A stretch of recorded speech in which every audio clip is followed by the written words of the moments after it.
Alan Wake and Alan Wake 2 are two of the best games in its genre, but they are also one of the most confusing ones as well. So today we'll be looking at the story and the ending of the game and try to explain it in as simple and non-confusing way as possible. The ending of the game is one of the best ones of all time, so make sure to stick around for that. I'm sure if you like mysteries, you will like this one too. Also, I must warn you that in some of the scenes, there are some flashing lights. I tried to minimize those of course, but some scenes could not be cut out. So without further ado, hit that subscribe button if you like these kinds of videos, and let's get started. We start off with Alan Wake with a hole in his head and light shining from it, after which we are immediately taken to Officer Nightingale's point of view. Also, there are a lot of characters that reappear in this game, so if you're confused, I would highly suggest watching my video on Alan Wake 1. So, Officer Nightingale emerges from a lake, the Cauldron Lake, where the dark place resides and appears to be naked and running from someone. We soon find out that it's a cult. The cult was chasing him for some kind of a ritual which required the heart of the officer. They are successful in taking out the heart, killing the officer in the process. This murder gets reported and we first get a glance of one of the two main characters of the game, Saga Anderson, an FBI agent. She was accompanied by her partner, Special Agent Alex Casey. Now, if you are familiar with the story of Alan Wake 1, Alex Casey was the name of the protagonist of the books written by Alan Wake. Deputy Thornton leads the way and shows the two detectives the body. While investigating the naked man, Saga finds some clues which lead them to believe that it's the same cult that they were after, called the Cult of the Tree. We also get to see one of the new game mechanics, the Mind Place. Both Saga and Alan have these places in their head. For Saga, she uses it to put clues together, and Alan uses it to change the whole map by rewriting the current version of the story. She also finds a page of a manuscript. Similar to the first game, this page also predicts the events that will happen in the real world. At first, Saga thinks that it's some sick psychopath that's been watching them and playing games with them. One weird thing that I personally did not like when starting the game was the fact that Saga in her mind place, after finding a few clues, gets this sort of voices which tells her where to look or what's going on. Like in the first few minutes, the voices of presumably Nightingale tells her that there was something hidden inside his chest cavity. We found a page in the woods, a story about these events. What is Nightingale's role in this? I carry his words close to my chest now. Inside, the awful truth. You must dig it out. Something was put inside him, in his chest. Although we get an explanation later on why she has these powers, still this kind of defeats the purpose of finding all the clues and investigating in the mind place if we just get the answer to where to find the most important piece of information from the voices. But ignoring that, the detective asked for a body to be returned to the city for a proper investigation and postmortem. Saga and Casey themselves went to the local diner in Bright Falls where the sheriff was waiting for them with some witnesses who saw the officer coming out of the lake. They said that he emerged from the lake naked and some guys with deer masks, the member of the Cult of the Tree, were chasing him with knives. Coming back to the morgue where Nightingale's body was kept, Saga performed some investigation where she found another manuscript page inside the heart wound, just like the voices told her. Nightingale had no heart, but here he was, killing. Someone's created a fucked up fantasy about us. Just like it predicted, the body of Nightingale, although missing a heart, rises from the table and chases after Saga. She managed to escape, or rather the dead body just disappeared after she shot it a few times. This might be a good time to quickly explain what these manuscript pages are for someone not familiar with the first game. The Cauldron Lake has some special powers by which it can turn any form of art into reality. Alan Wake, a writer, was trapped in the lake during the end of the first game, and he is the one writing these pages to escape from the lake. Saga finds another page which puts Nightingale in the Cauldron Lake, in a place where the dark place and the real world overlaps. So the story continues with both the detectives going on to the lake. On the way there, Alex Casey reveals something that he was hiding before. Then, 10 years ago, I started getting strange letters in the mail. Fragments of prose describing murders. You've heard the stories about what happened in New York. Some of it, at least. Bodies started to pile up. It was a murder cult. Turns out the fragments sent to me were from the crime books of Alan Wake. The cult was copycatting the murders from the books.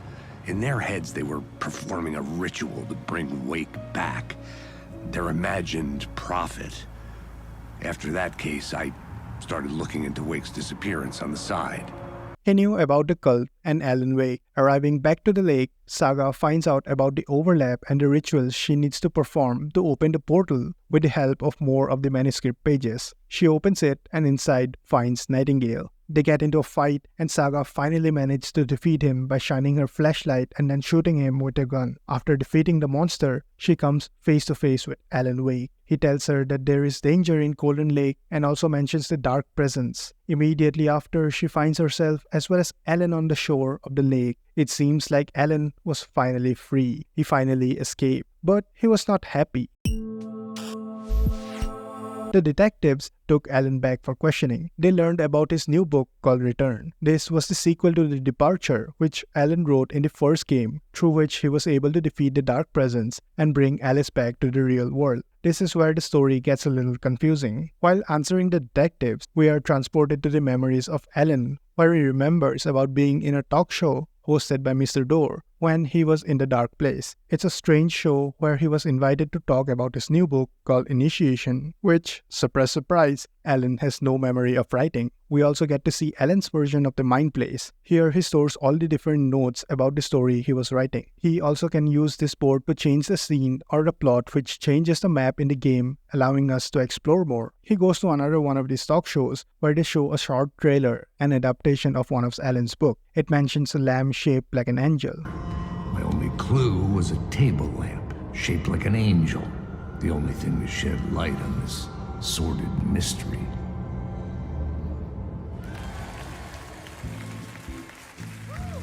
That's great! Murder Case Casey! Great job, Sam. Very exciting and very meta. I'm looking forward to seeing more. Wait, stop.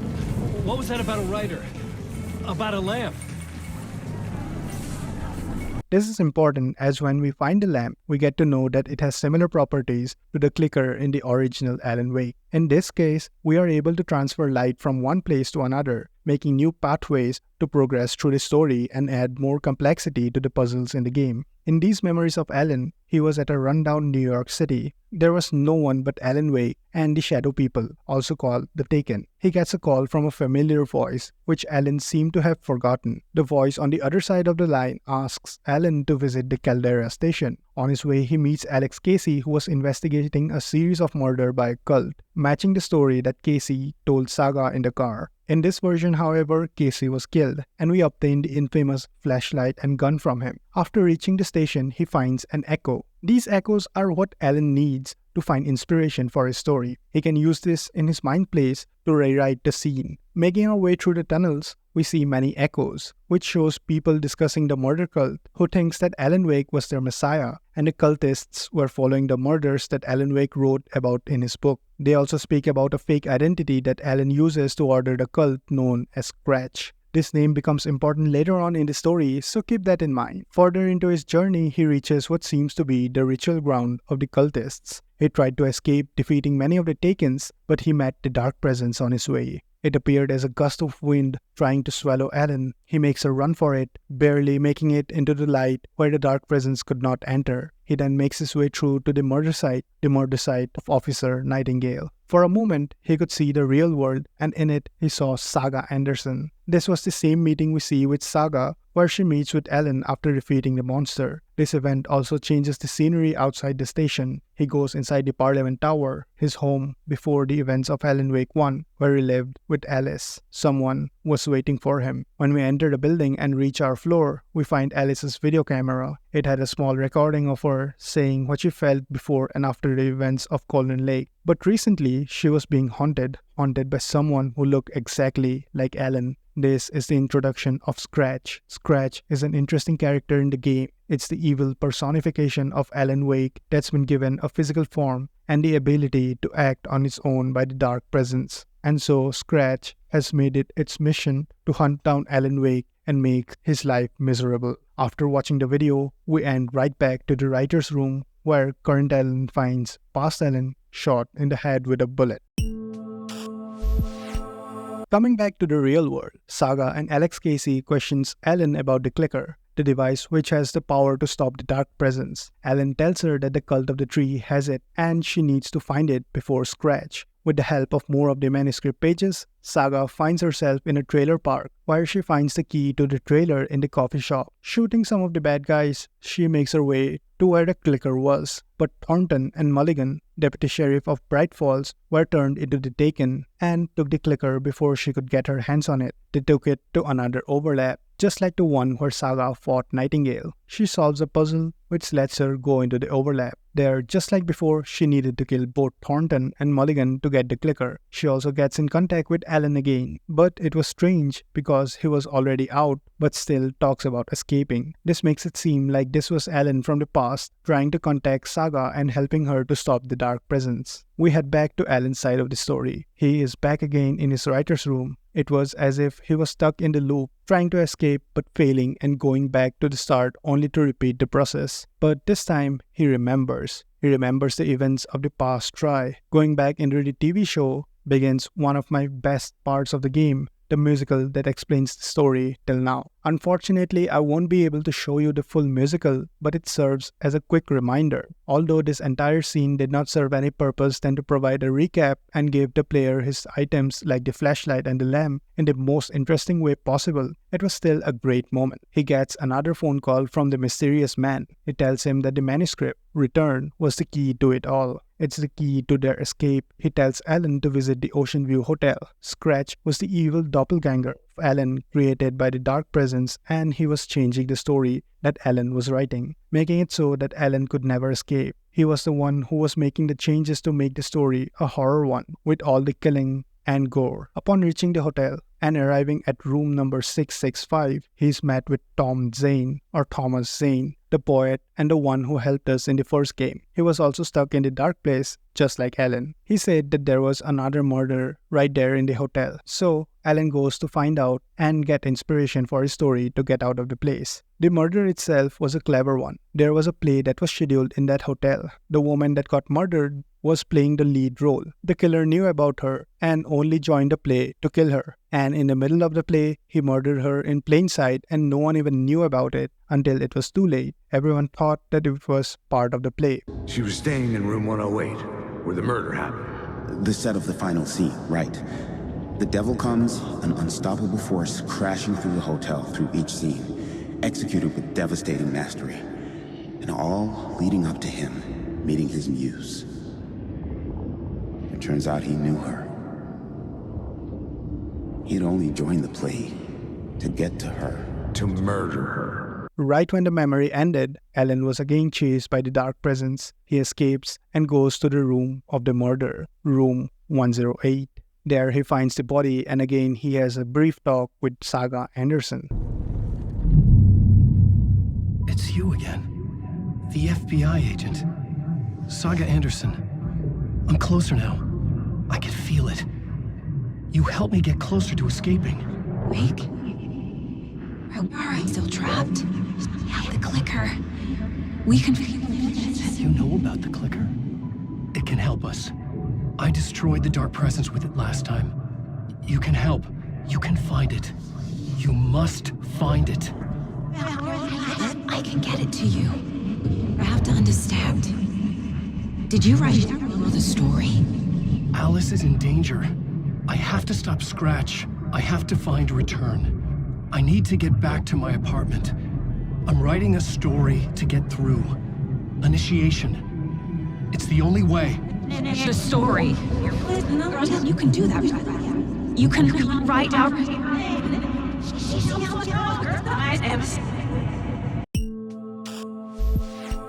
Returning back, we see the cultists moving in on where Alex Casey and Alan Wake were staying. They plan to do something dangerous. Meanwhile, Alan was talking with Casey, explaining him how the powers of the dark presence work. This is not your playground, and I'm not your fucking creation. It doesn't work that way.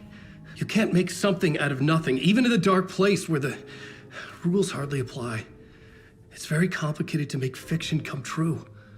As they were talking, gunshots were fired. The cultists were there to take Alan Wake. Scratch was ordering them to do so. Alan was about to move out of where they were, but got a headache and fell on the ground. Waking up, he saw that many of the cultists were murdered and he was soaked in blood. He escapes the lodge and tries to find Casey. As he was walking through the forest, another headache knocked him out. Saga saves him from the cultists, but suddenly the FPC arrives and takes away the case from the FBI agent Saga Anderson. She chose not to give away the clicker as evidence to the FPC, as she thought that they wouldn't know how to stop the dark presence with it. They wouldn't believe the supernatural things happening in that area. So Saga got her next objective, to get the clicker to Alan Wake and save the town, the world, but most importantly, her family, as Alan had seemingly written them into the story as well. Alan, or maybe Scratch, wrote that her daughter was dead. The only way to undo that was to get the clicker to Alan and stop the dark presence to reverse that. Saga goes to where Thor and Odin were staying. Thor and Odin were two members of a band called Old Gods of Asgard. Saga thought that it was part of Alan's story to make Thor her grandfather.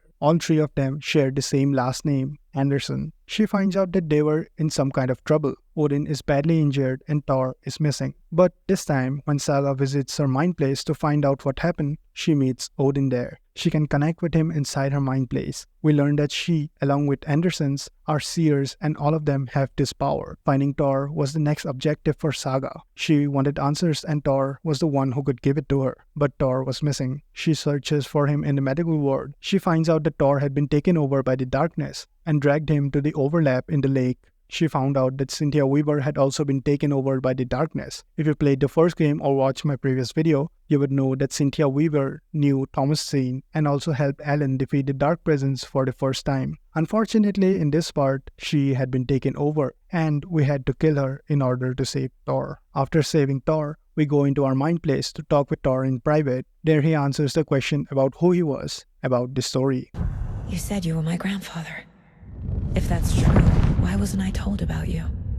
You were part of our fucked up family, way before this horror story. I was a shitty fucking dad to Freya. Your mom didn't deserve that. Not one bit. Things were said and done. Not a day goes by I haven't regretted it.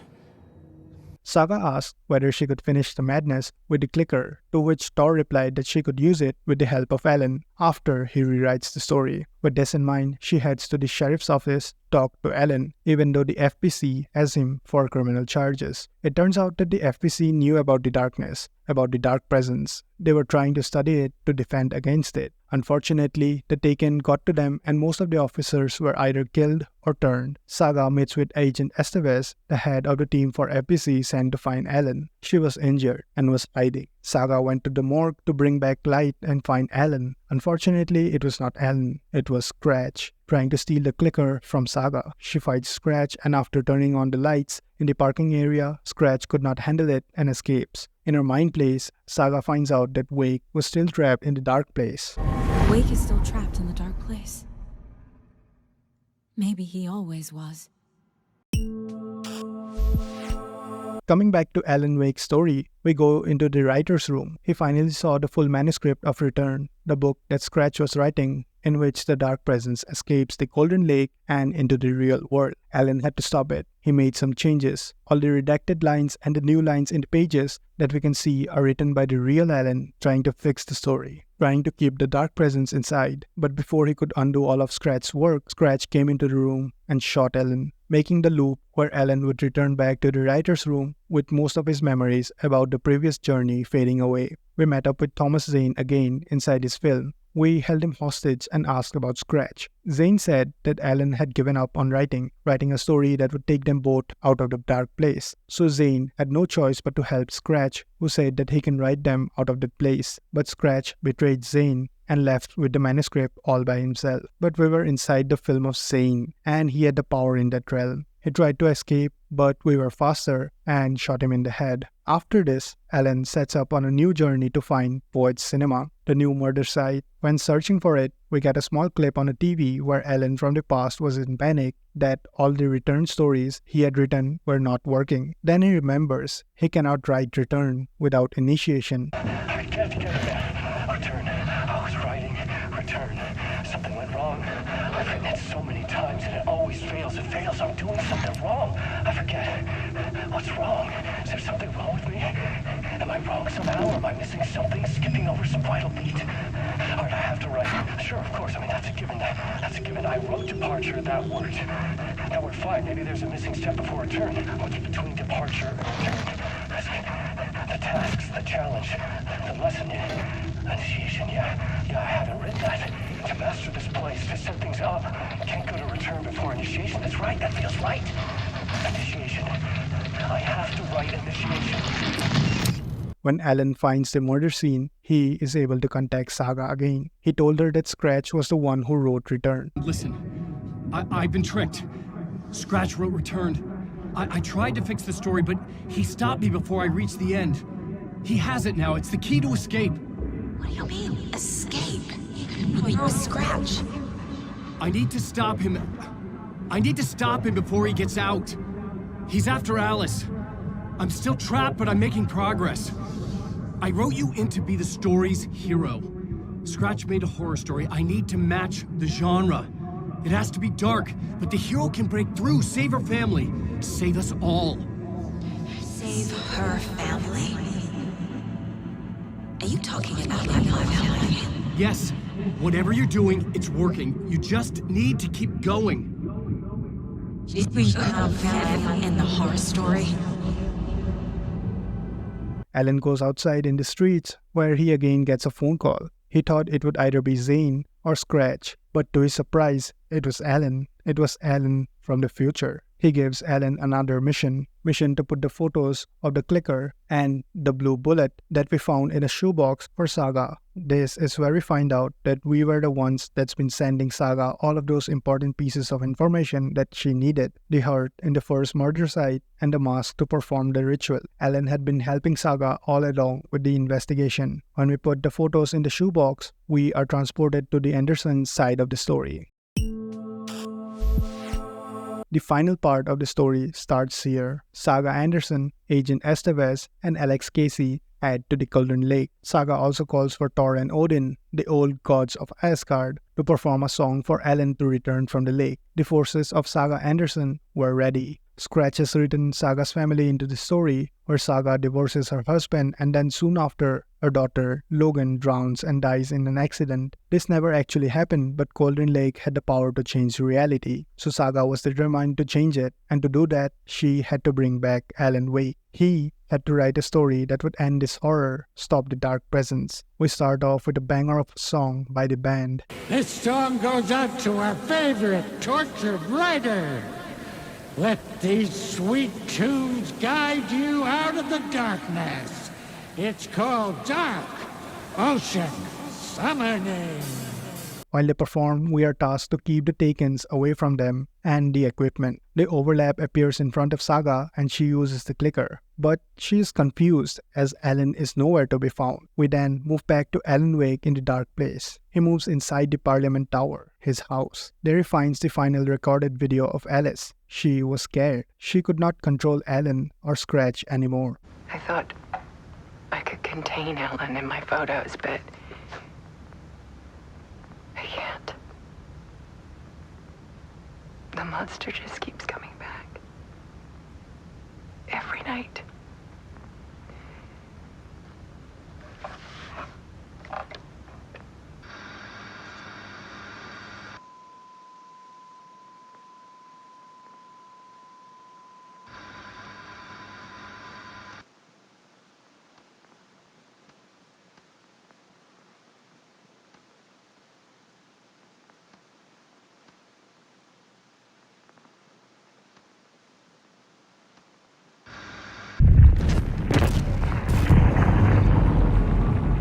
Alice was dead. Scratch tortured her until she couldn't stand it anymore. Until she broke. And all that time, she thought it was me. Scratch was still here. He hadn't escaped the dark place yet. He was scratching my edits out of Return.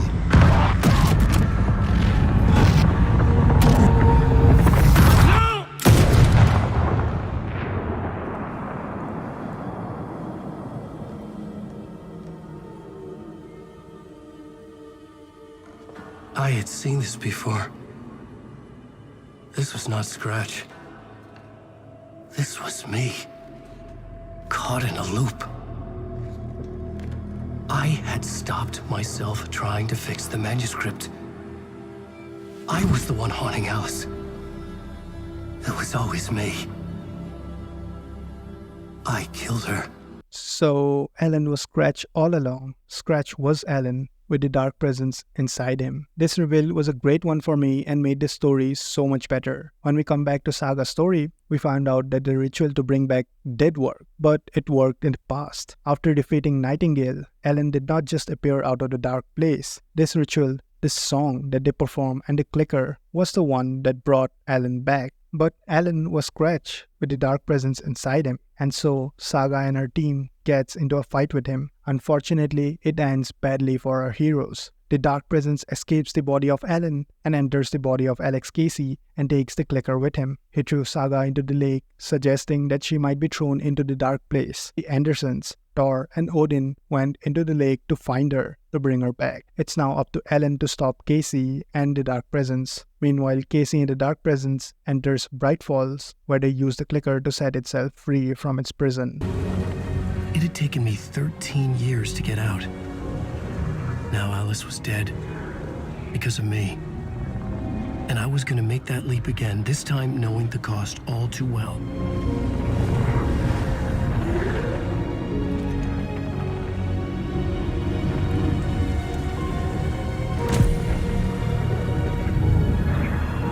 Another way to look at it, I had brought the dark place here with me.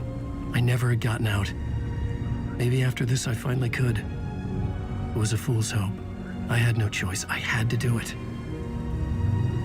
That didn't make me any less terrified.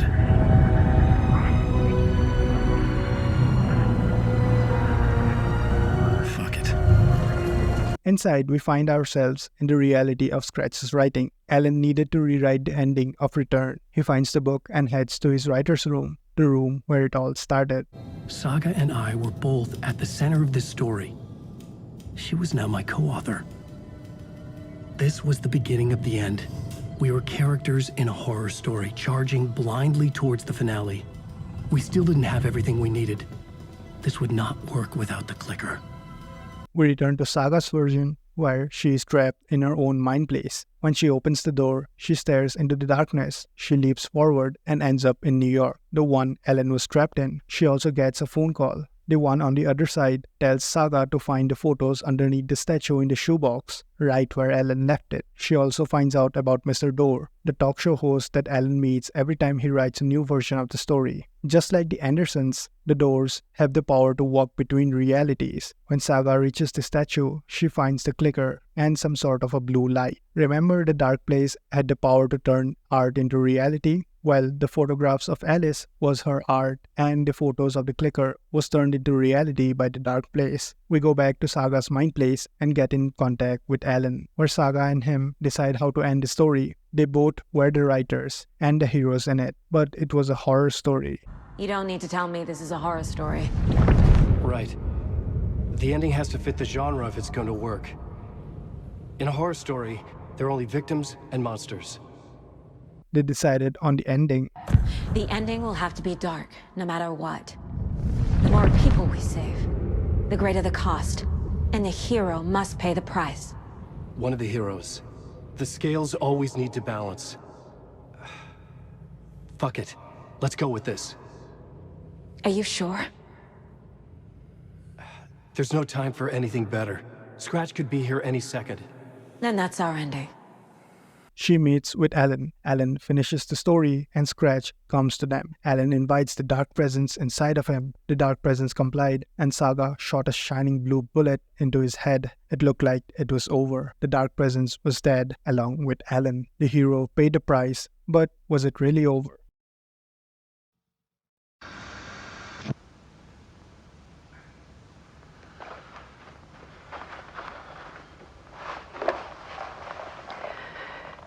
Part is just for you.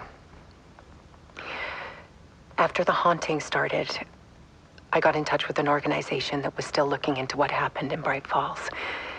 I went to their offices and something happened there. After I got home, I could suddenly remember everything. I remembered being trapped inside that lake. A dark ocean with echoes of myself. My fears, my photos. Inside a dark tide of madness. The same events and images looping again and again. And then I saw a light. Your light. You dove in just as I swam out. You never drowned. And you're still there reaching out. That is what the haunting is. I can see you because I've been there too. I chose to come back to the dark place. That is why I put on this exhibition. I had to mislead you so that I could get you to where you needed to be. The only way out of your loop is destruction or ascension, light or dark. And we've covered the destruction part many times over. And we're getting to the ascension bit by bit. Time means nothing here. You'll still need to go through the loop. But I will keep showing you the images you need to see, the light you need to see, until you're ready.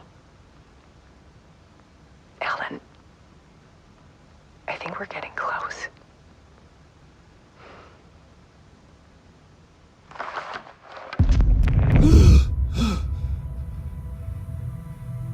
It's not a loop.